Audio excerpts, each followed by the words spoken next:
Hello and welcome to episode 171 of the Chills of Will podcast. It's a pleasure today to be joined by Danielle Prescod. And a little bit about Danielle.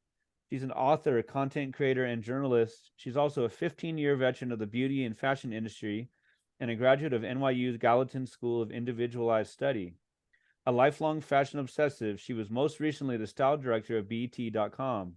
Her book, you can see to my right shoulder here, is called Token Black Girl and is part memoir, part narrative nonfiction, and an exploration of the ways that modern media can influence one's self-esteem.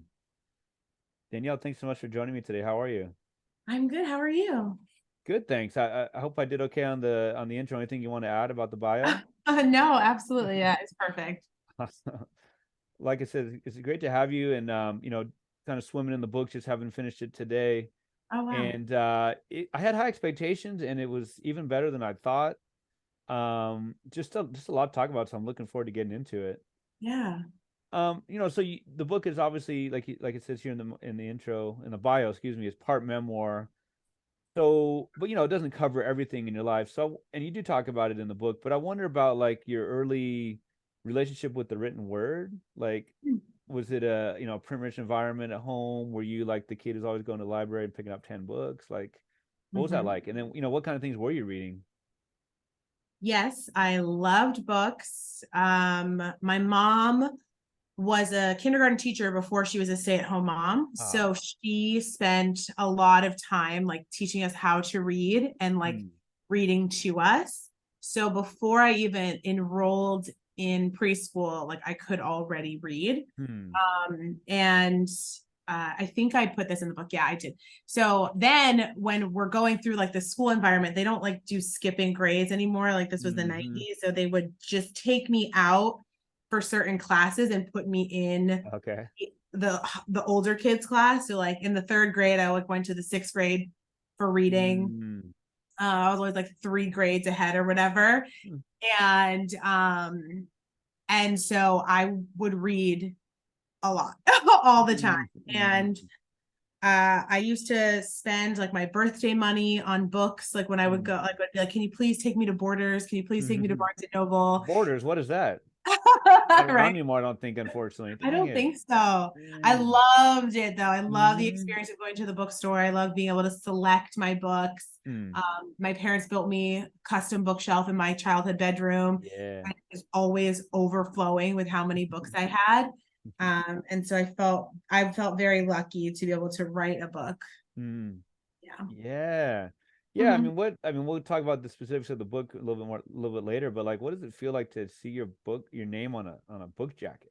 Like, right? It's so surreal. It really is. And now that book publishing is a really long and slow process. Mhm. So for me, I finished this book in 2021, like completely finished. Yeah. Okay. And then it was like another year until it came out, which was also kind of weird. So I, in a lot of ways, is like, oh, I'm moving on from it. I'm on to the next creative project. I'm on Right, to right, other right, right. stuff. And you kind of have to like continuously engage with the project you've already finished. Mm. And it's like surreal because I'm like, oh, I finished it, but now I have to feel it because other Yeah. people are reading it. Okay. And that has been like kind of a strange experience. Yeah, I bet. Yeah. Well, shoot, I got to change my plans. I was going to ask you what the 13th word is on page 52 of the book, so you may not remember that. Okay. I definitely All don't right, remember. fair enough. Fair enough. But yeah, I mean, obviously you had a lot of experience having your name on the bylines and all that, but to see it on the book cover, right? Different Yes. experience. Yeah. Yeah. So you talk about what that you were definitely a big reader. I mean, who were you reading? Like you mentioned some of them, kind of in your later years. Like who were some of those writers who really made you love the written word? I read a lot of like YA 90s fiction. So, like Judy Blume, Hmm. like Francine Pascal. Like I read this like crazy book series. I don't even remember what it was called, but it was like about these like teens in like Rhode Island.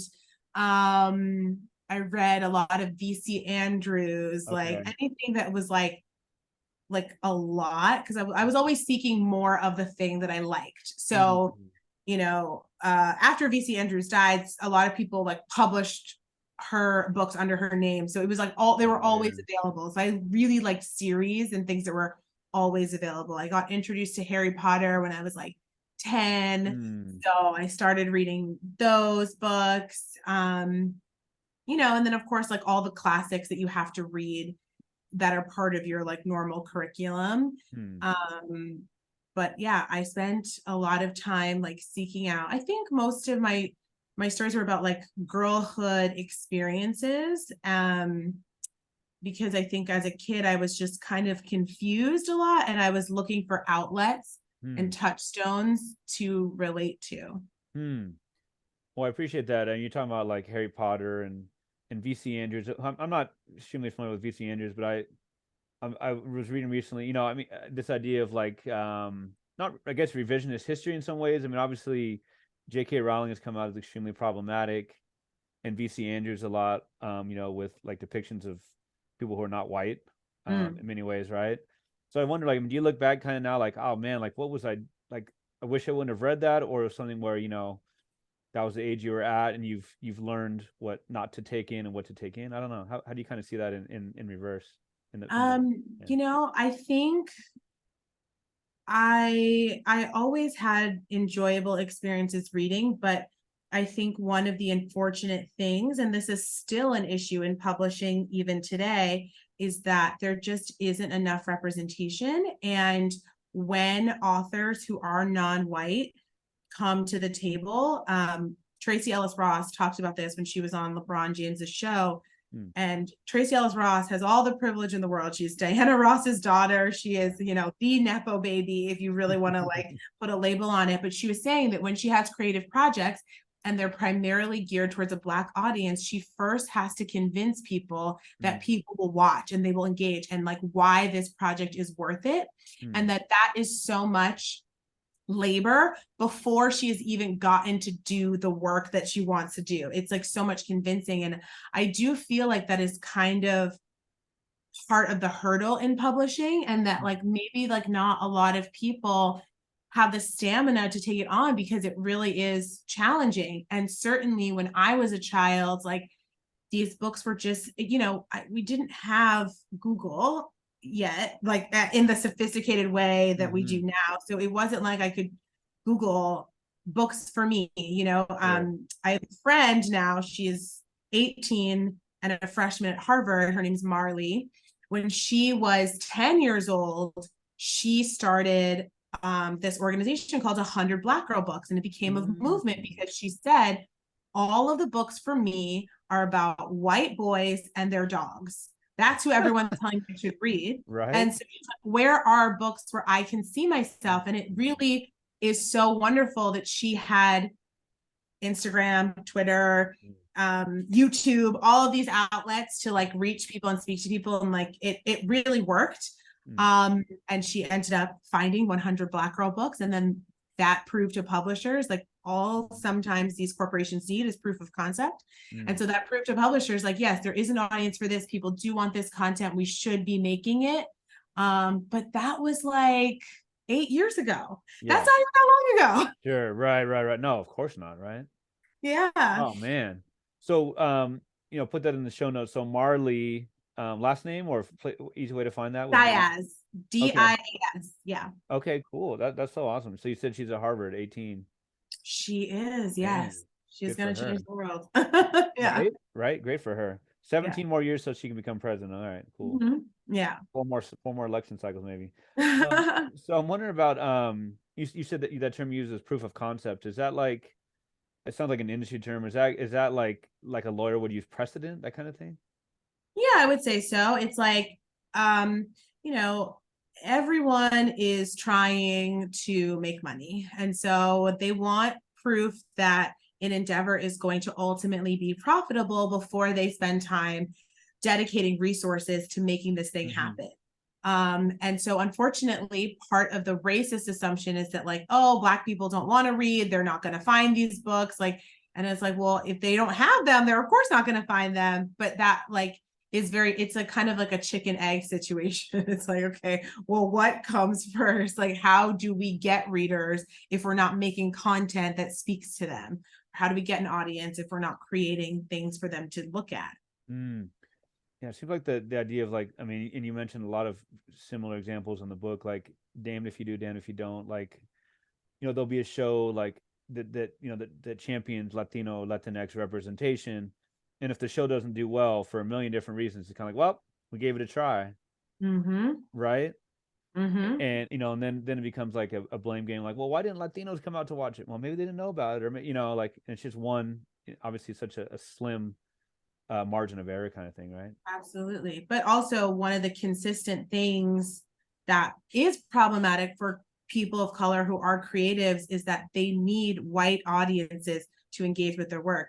Right. People of color are still considered minorities because they represent a minor part of the population. Right. And so, I think we saw this in the summer of 2020 when the New York Times bestseller list was dominated by anti-racism books and Black authors. However, 3 years later, if you look at the New York Times bestseller list, there are 2 Black authors on there. Both of them are considered celebrities. One is Michelle Obama, one is Stephen A. Smith.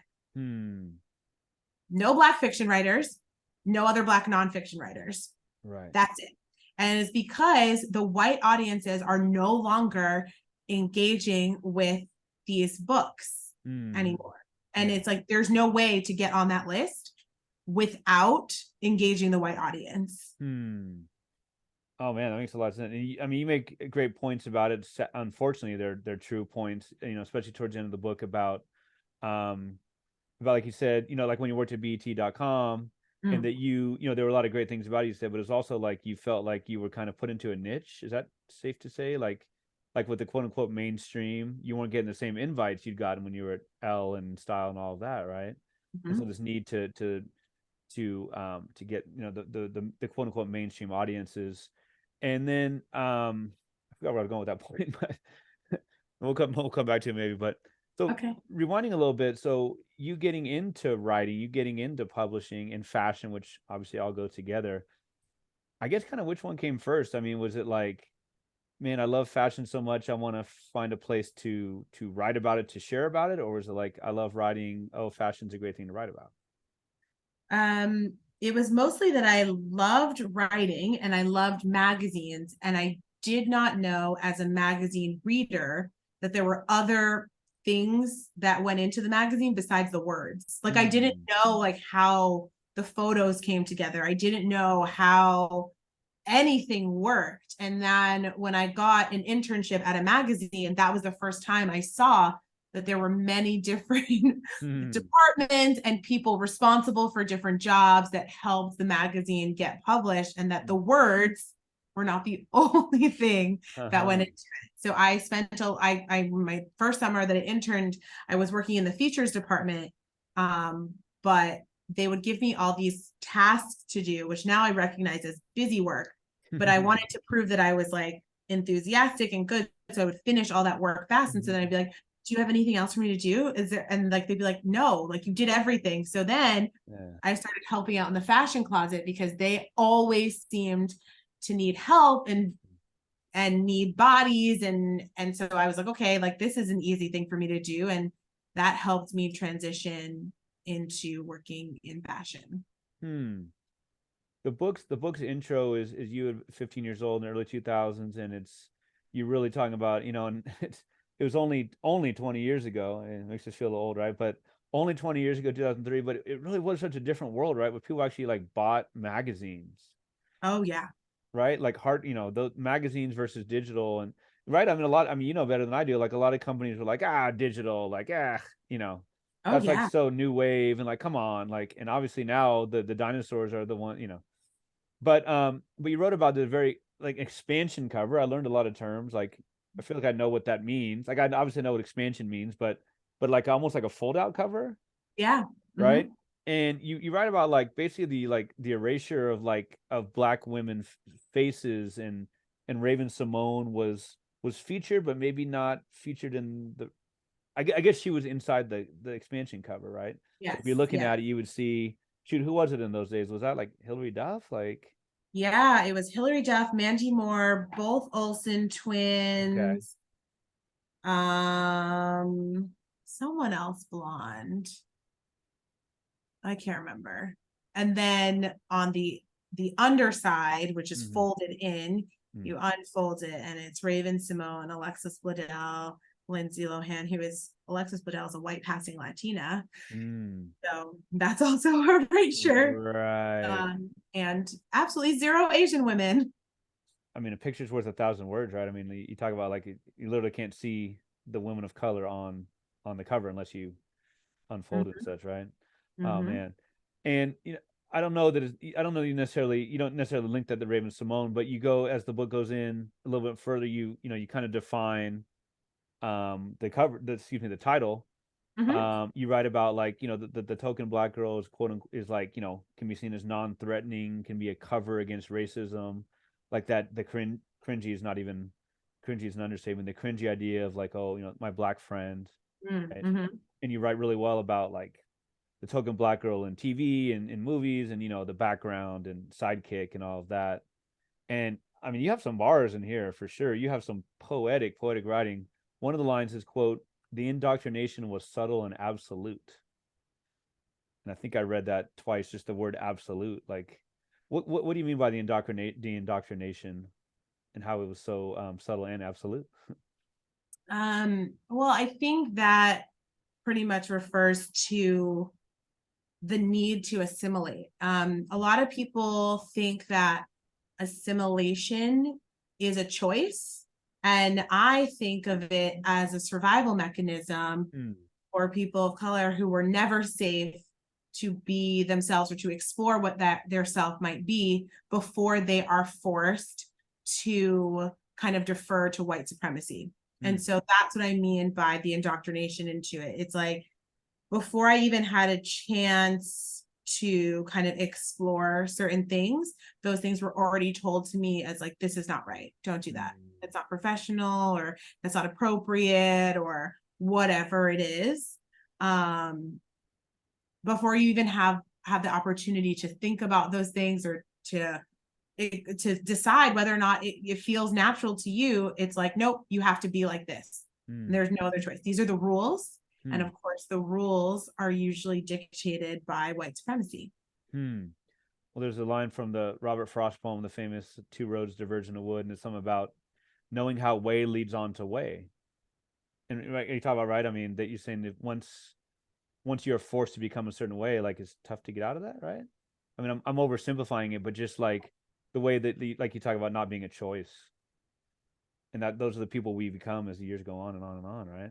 Mm-hmm.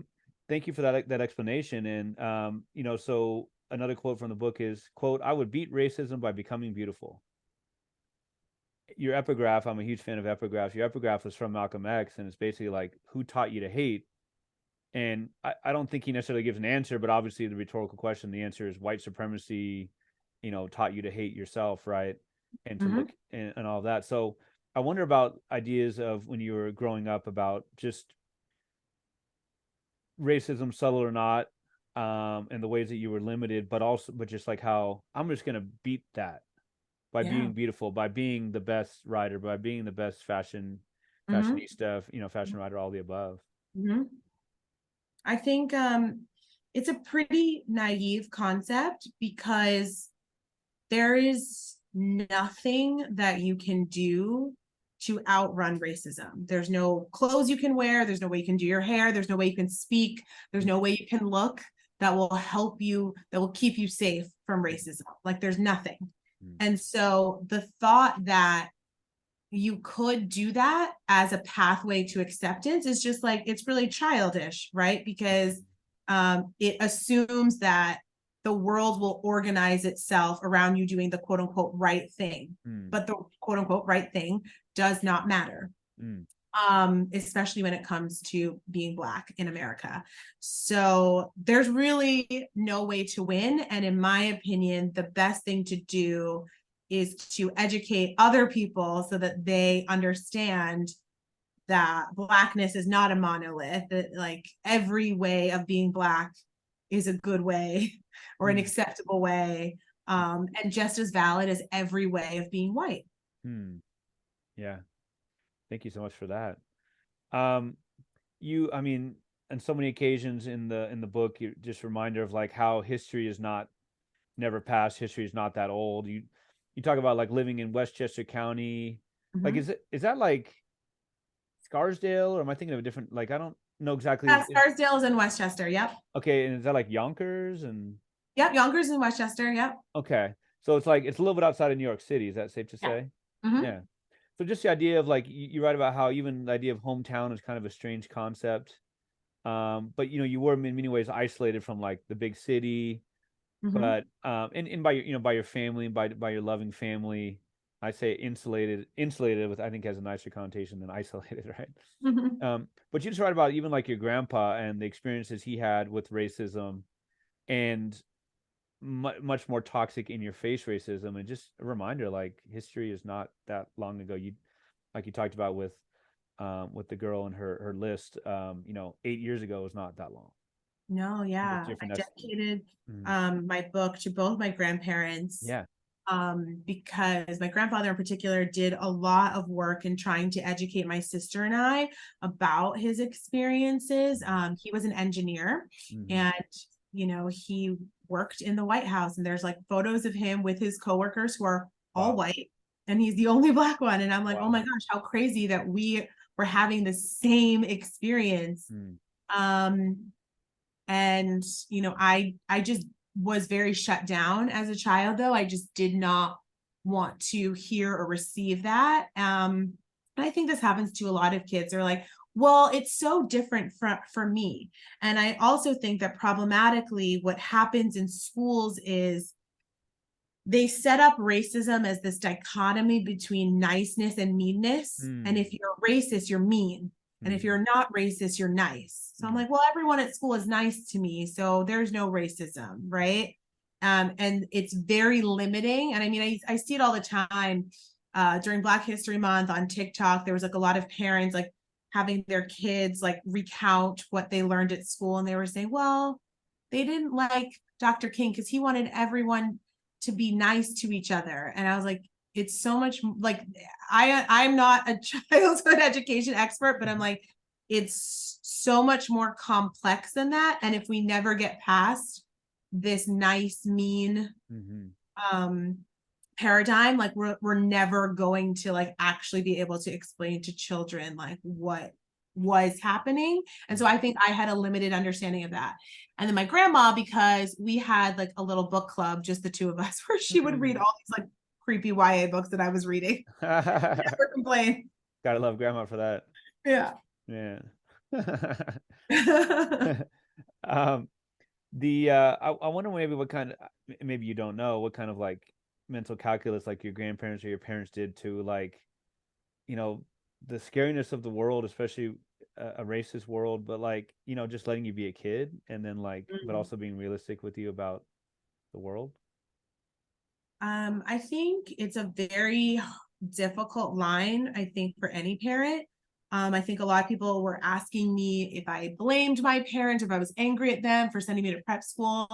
I never believed that anyone in my family ever did anything with the intention to harm me. I think they Sure. genuinely thought this is the best thing for our children. Mm-hmm. My sister and I were extremely academically advanced, so they wanted Makes to give us sense. opportunities Mm-hmm. that would reflect and be able to nurture those talents. Um, and I'm not like upset about that, but they also tried. We had a policy in our house, like we had no white dolls. They tried their best to do what was in their power, Mm-hmm. but at the same time, like once kids go to school, like that's it. And I did a podcast last year or 2 years ago where the woman who I interviewed was Israeli, and she come to America, and she was like, we have a no Disney policy. But then her daughter gets enrolled in kindergarten, all of a sudden comes back being like, I love Elsa. The mom Uh-huh. said, how'd you know about Elsa? The kids at school told her about Elsa. Sure, sure, sure, sure. Unless we're going to keep them completely isolated, Yeah. there's going to be a way that culture infiltrates your home, Mm-hmm. even if you don't want it in there. Right. Yeah. Yeah, and in the book you write about you write, I mean, my guess, I don't know not enough about, like, you write about going to school like in Connecticut, the prep school. Like I would think they probably more left leaning, at least, ostensibly in voting and such. And I mean, you talk about like a dichotomy, nice versus mean, and a lot of people are like, oh, racism is only in the South, right? And obviously that's not true at all. I wonder about like the niceness maybe on the outside, but you write about like that three-way phone call scandal. I put scandal in quotes, where you were, really unfairly blamed. It was not commensurate with what had happened, and like, I mean, just, I guess you can call them microaggressions or not. That's all racism, right? We talk about like one of the boys basically getting back to you that he didn't want to date you because you were black. I just wonder how, like, going to school with like maybe quote unquote liberals, and maybe I'm wrong about it, you can correct me, and then also experiencing the same kind of racism that maybe stereotypically is associated with other groups.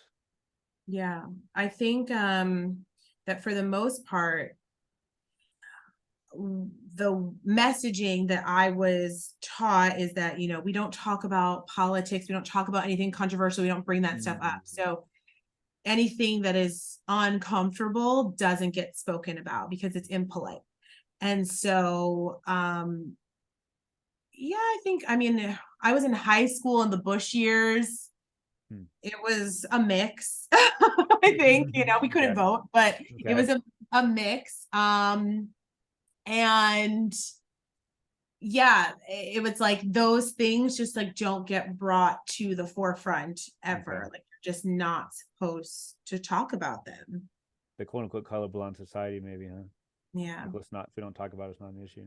Well, yeah, talk about nice. I mean, I know there's a lot of the 20-year anniversary of the Iraq invasion. And it's like, I mean, Bush was all shucks, and he has a great friendship with Michelle Obama, and they shook hands and this and that. And he seemed like he's so nice and friendly. But shoot, I mean, what did he do over there? People have right. I mean, his legacy is so mixed when it shouldn't be. I guess is what I'm getting at, right? It's, yeah, things get really like murky, I think that especially when it comes to politics, the kind of like thing that the options that are presented are hero or villain.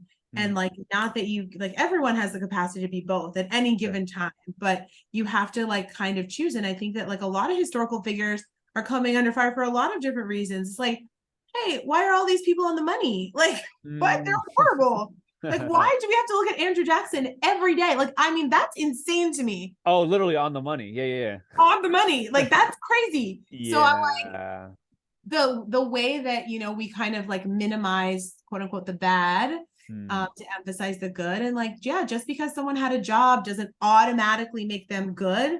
Right. There's a lot of other factors that go into it. That's so true. Yeah, just because someone had a job, like, oh yeah, right. The title looked nice, but yeah, man. Well, so I know there's been a lot. I know there's people always back and forth on the pronunciation. I don't. Is it Dubois? Dubois? Dubois. You write about the double consciousness. Like I said, I mean, it's nonfiction, but there's a lot of, very poetic writing, and you write about like, quote, the fog of privilege made it unfeasible for them to find themselves in the black character when I was constantly finding myself, no matter how implausible in white ones. Right. I guess I was kind of narrating in some of the high school years and some of those discussions and classes. And, you write a lot, about hair and overall, and you write about the process of, getting the perm. And you wrote about this, you write, quote, white supremacy exerts a stranglehold over every culture that is not exclusively white and flattens blackness, producing a mythic monolith of black culture, one that commands there's a singular way to be black.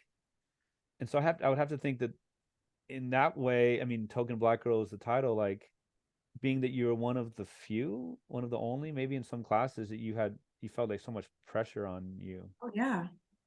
My therapist still works with me and is like, you don't have to represent all Black women. And I'm like, I'm 34. Like, I have to learn that constantly because I feel this like pressure. I'm like, I might be the only one in this room. So I have to make sure that they understand that, because there's, a lot of friends that I have who don't have other Black friends, who I don't see interacting with Black people. Yeah. Wow. And so, as you going into high school and into college, you talked a little bit about the first internship. Would that be Nylon, Hmm. right? And over the couple years, well, not more than a couple years, you were at a couple different companies, and you have a lot of occasions for sure of overworking. Like, seemed like everyone was overworking, and some of that seems like was put on, you put on yourself, they put it on themselves, but also Yeah. was forced, right? It became like a never-ending cycle. Not the greatest, not the most healthy habits, right? Yeah. Cigarettes and Diet Coke. Maybe not you, but it sounds like others. Hmm. And you do write a lot about body image for yourself, and you start off with, when you're Nylon, like, am I thinking right? Like, kind of like the Paris Hilton era. Mm, yeah. Well, Perez Hilton is what I'm thinking of, Yeah. Perez. Yeah. right? And just very like mean and mean girly, and right, and just kind of like snapping, and kind of like snappy comebacks, and that kind of thing. Joan Rivers is a great example of who you use there. I Hmm. wonder how that early environment, kind of how that affected you. Just a very, I guess, I don't know if judgmental is the term. Yeah, like it became like you got more authority, Hmm, kind of the meaner or more scathing that you could be. sure. So I think that that's what the culture kind of encouraged, and it was very toxic. It was not healthy for Yeah. anybody at Right. all. Right. Yeah, That, that's very damaging. that's what really got to me, was just like, it's just like, kind of like, why, like, it seemed like it was healthy for no one. It seemed like No. no one was happy about it. Just kind of But like, the thing is that like a lot of people don't really like themselves, like in publishing for like a lot of different um, reasons. Like, huh. and I don't think a lot of people want to admit that, but they honestly don't. So Yeah. Oh, shoot. I mean, I think about how hard it is a lot of times, I mean, myself included, to accept like a compliment, right? yeah. Like, that should be easy. Like, thank you. But it's just, oh man. Hmm.